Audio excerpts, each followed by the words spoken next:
Let me continue the 2016 questions.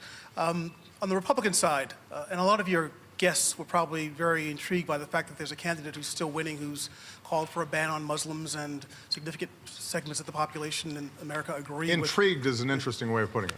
Struck, well, what was their reaction? That's one of my 5 questions. But the point is... Ron, let's stick to 2. The point is, in the past you've explained that as anger, resentment, insecurity, economic insecurity. And the question is, how much responsibility do you accept for that reservoir of feeling in the country that's propelling that sort of candidate?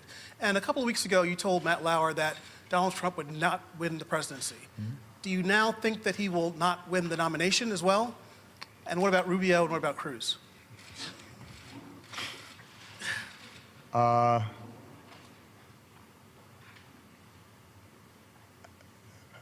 think foreign observers are troubled by some of the rhetoric that's been taking place in these Republican primaries and Republican debates. I don't think it's restricted, by the way, to Mr. Trump. I mean, I find it interesting that everybody's focused on Trump primarily just because he says in more interesting ways what the other candidates are saying as well. And so he may up the ante in anti-Muslim sentiment, but if you look at what the other Republican candidates have said, that's pretty troubling too.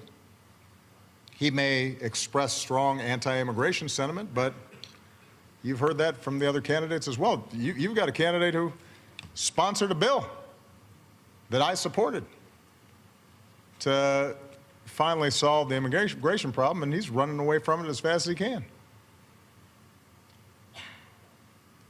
They're all denying climate change. I think that's troubling to the international community, since the science is unequivocal. And, you know, the other countries around the world, they kind of count on the United States being on the side of science and reason and common sense, because they know that if the United States does not act on big problems in smart ways, nobody will. But this is not just Mr. Trump. Look at the statements that are being made by the other candidates. There's not a single candidate in the Republican primary that thinks we should do anything about climate change, that thinks it's serious.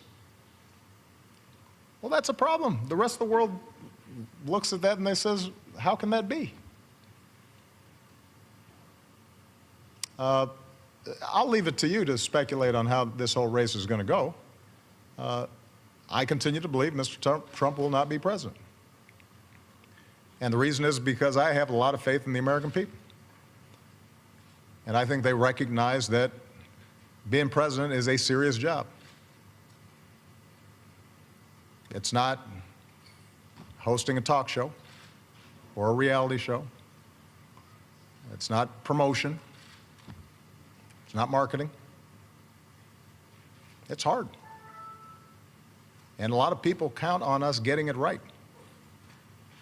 And it's not a matter of pandering and doing whatever will get you in the news on a given day. And sometimes it requires you making hard decisions even when people don't like it,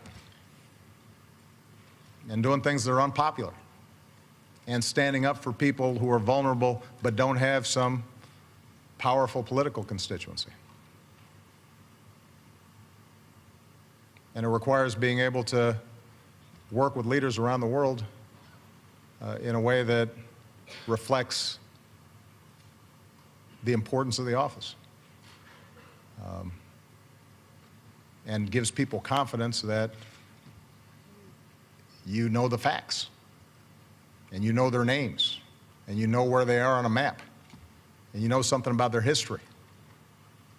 And you're not just going to play to the crowd back home, because they have their own crowds back home, and you're trying to solve problems.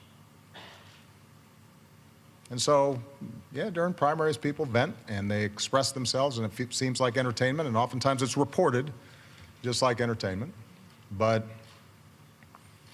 as you get closer, reality has a way of intruding. And these are the folks who I have faith in, because they ultimately are going to say, whoever's standing where I'm standing right now has the nuclear codes with them and can order 21-year-olds into a firefight and have to make sure that the banking system doesn't collapse, and is often responsible for not just the United States of America, but 20 other countries that are having big problems or are falling apart and are going to be looking for us to do something. And the American people are pretty sensible. And I think they'll make a sensible choice in the end.